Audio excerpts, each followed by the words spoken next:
Hello everyone, Kaoz here, and welcome to another Oldschool Runescape video. Sorry the channel was dead for most of 2019, but the short story is that I want to make this channel guide-oriented, and before I do that, I would like to max my account. As you can see, I'm pretty close to that goal, and the first guides should come out around late March, but that's a story for another video.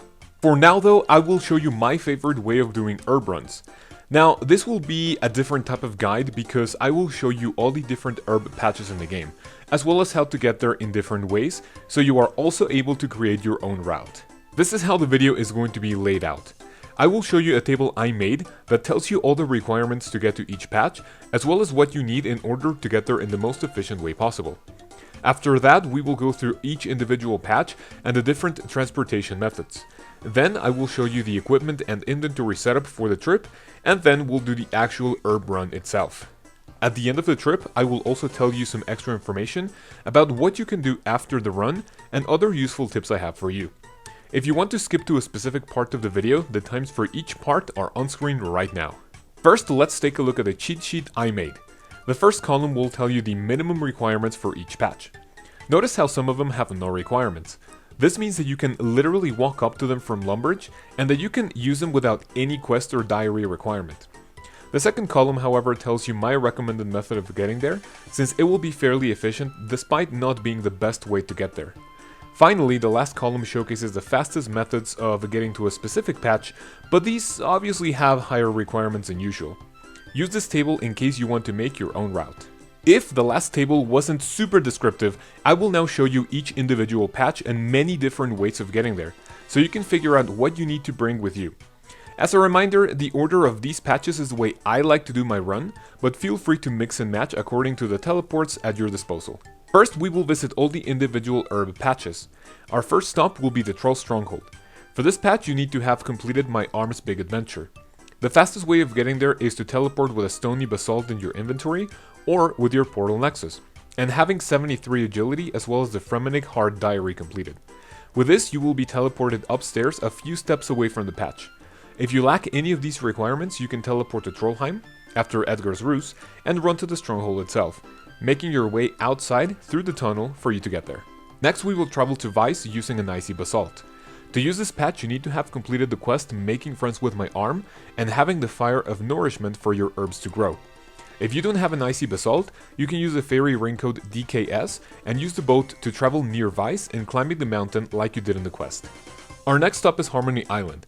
To use this patch, you need to complete your Mauritania Diary, and the fastest way to get there is by using a Harmony Island teleport, which also needs the completion of the Great Brain Robbery. If you do not have access to the teleport, you can travel to Mos Le Armless, sorry if I'm butchering that name, either with the teleport scroll or by using a minigame teleport to Trouble Brewing and speaking to Brother Tranquility around the docks to travel near the patch. Next, we will go to Hosidius. Technically, this patch is free to use, but by getting at least 50% Hosidius favor, the patch becomes disease free, so I recommend you do that. You can get there by using the Sherrick's Glade teleport on your talisman, or by having your house in Hosidius and traveling north. You can also teleport to Hosidius by using the book you get after the quest Client of Garand. After Hosidius, we will make our way to Mauritania. This patch is also free to use, and you can get there by using the code ALP on a fairy ring and running north, by using a Fenkenstring teleport and running east, or by using the Ectophile and running west. After the Land of Swampletics, we will go north of Arty, which is also a free patch. The best way to get there is the Arty Cloak. It is best to have the Arty Cloak 4 for unlimited teleports. If you have a lower tier and run out of teleports, you can travel to the Fishing Guild, buy a Skills Necklace, a Fishing Cape, or the Lunar Teleport, and another option would be to use a Quest Cape to teleport east of the patch. Ultimately, you can teleport to Arty and travel north. Our next patch takes us south of Falador, which is also free to use. The best way to get there is by using an Explorer's Ring to teleport south of the patch in the Cabbage Field. It's the same case as the Arty Cape. So if you don't have the highest tier and you run out of charges, you can take the Spirit Tree in Port Sarim, teleport to Draenor Village with an Amulet of Glory, teleporting to Draenor Manor with the Arceus Spellbook, or if you have no better way of getting there, you can also use a Ring of Wealth to teleport to Falador Park, and if all else fails, just teleport to Falador and run south. Next, we will go to Catherby, which is home to another free patch. The only efficient ways to get there are by either using the Catherby teleport in the Lunar Spellbook, or by teleporting to Camelot and running east. Finally, we will go to the farming guild for our last patch. For this you need at least 45 farming and 60% Hosedius favor. We can get there by having the farming cape, by using the spirit tree inside the guild, by teleporting outside with the skills necklace, by using a fairy code CIR on any fairy ring, or by less efficient methods like the Errata's Blessing or a Battlefront teleport with the Archaeus Spellbook. Our gear and inventory will be fairly simple for this run, and depends on how you get to each destination.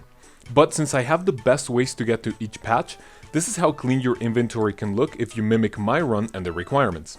For our equipment, the only mandatory item is a Magic Secateurs, which you can get by completing the Fairy Tale Part 1 quest, and will increase your herb yield by 10%.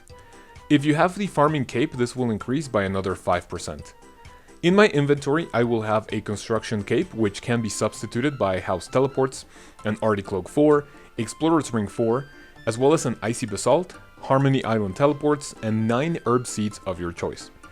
If you are watching this after January the 16th, there will be an update where the Portal Nexus will be able to hold Icy Basalt and Harmony Island teleports. So, you can skip bringing these if you choose to add these to your house. Now I will give you guys some live commentary for the herb run, which will be sped up just like we did in the tree run just a few months ago. Alright, now for the live portion of the video, hopefully this comes out smooth since I have not done this in several months, as you guys know. But when we get to our first destination, go ahead and grab a spade, a seed dibber, as well as 3 composts of your choice. Once we get our herbs from the first patch, what I personally do is that I clean all my herbs and I note them with the 2 leprechaun. Then we will travel to Vice and then Harmony Island. As you will be able to see, my herb died and that was pretty sad. So after we're done with this, we will go to all the, I guess, complete patches, and I actually do a little mistake here. You will see that I get all my herbs, I clean them, I note them, but then I forgot to plant the actual seed. I'm gonna go back later in just a few seconds. Then I will go to Mauritania. Now be careful, because if you are under level, I think 121, which I am, the vampires are gonna be able to attack you. If you're over 122, then obviously they're not going to touch you anymore, so that's great. A little mistake there as well, teleported to the monastery before the herb patch, but yeah, that's... I was a little bit nervous when doing this, I don't know why. Then after, you know, the Arty patch, we will go to, well, south of Falador, which is alright. And then I go back to Hosedius just to undo my mistake. Then we will travel to Catherby, or Catherby, I don't know how you guys pronounce it, but I will clean all my herbs, you know, plant this finally, and to our final destination. Now, this is important. You want to do your farming contract first, because what happens to me here is that if you get a herb contract, and if you plant your herb, then you're going to have to wait another full hour to complete another farming contract. So it's a good thing that I actually remember that, and that's pretty much it. So I open my seeds right here, and I'll show you that I made almost double profit from my seeds with all the herbs that I got. From that seed pack, I also got a nice dragon fruit tree. And as I will tell you guys in the tips in just a few seconds, I also recommend doing a birdhouse run, which literally takes 1 minute, and it is basically the best Hunter XP per hour that you can get. In 1 minute you get 4.8k XP if you use redwood seeds, or I mean redwood logs. But that's what I will say in the following clips, and also do this with your nests. Anyway, back to the scripted part of the video, so you guys enjoy. Alright, hopefully that wasn't as bad. Sorry, I was a little bit rusty. But now I will tell you other things that you can do after your herb run, as well as some extra information that you would like to use for your farming adventures. First and most importantly, I highly recommend doing birdhouse runs before or after your herb runs. The reason for this is that herbs take around 80 minutes to grow, and birdhouses take around 50 minutes to be done. If you are going for a max account, and if you leave Hunter for your last 99, I can almost guarantee that you will be 99 or pretty close to it without doing any other Hunter methods. I won't do a guide on birdhouse runs since it's super quick, so that's why I included it in the previous clip. If you're also looking to make more money, you can also plant limpwort roots, which have a great seed to yield ratio. A single Limpware root can buy you multiple seeds, so if you're not in a hurry, this is a great way to making extra cash. You can do farming contracts before or after your herb runs, since we finish our trip at the farming guild. This really doesn't take that long, so if you stick to the highest tier of contract, it can yield a lot of great seeds for money or for XP if you need it. You can also kill the Hespori if you see the flower outside of the cave is fully grown, and try your luck at the bottomless bucket or seeds for the anima patch. Speaking of which, the anima seeds do the following. The Atis, or whatever, seed will increase your yield from any patch in the game. The Chrono seed has a chance for different types of patches to skip a farming cycle, and the Iasor seed will decrease the chance of patching catching disease. That's the order of priority I give them, but you may use whatever seed is convenient for whatever you have in mind. Last but definitely not least, if you're growing the herbs for yourself, I recommend cleaning them during the run itself, and once your trip ends, you can mix them with vials of water, which will save you tons of time for when you train Herblore, as you won't need to clean the herbs or put them in vials of water anymore, and you will thank yourself for doing that. And that, ladies and gentlemen, is my short guide on a pretty efficient herb run. So I hope you enjoyed, and I hope you are looking for more guides in the future. As a reminder, if you are watching this when I release it or shortly after, the channel will still be a little bit dead for a while until I max my account. And that will be the next video on the list, which I'm super excited for. If you have any questions or suggestions, feel free to leave them in the comments below, and I'll get back to you as soon as I remember to check the channel. So with that, you guys have a great day, take care of yourselves, and until my maxing video, I will see you then. And have a great 2020. I hope all your OSRS resolutions become a reality. Have a great day.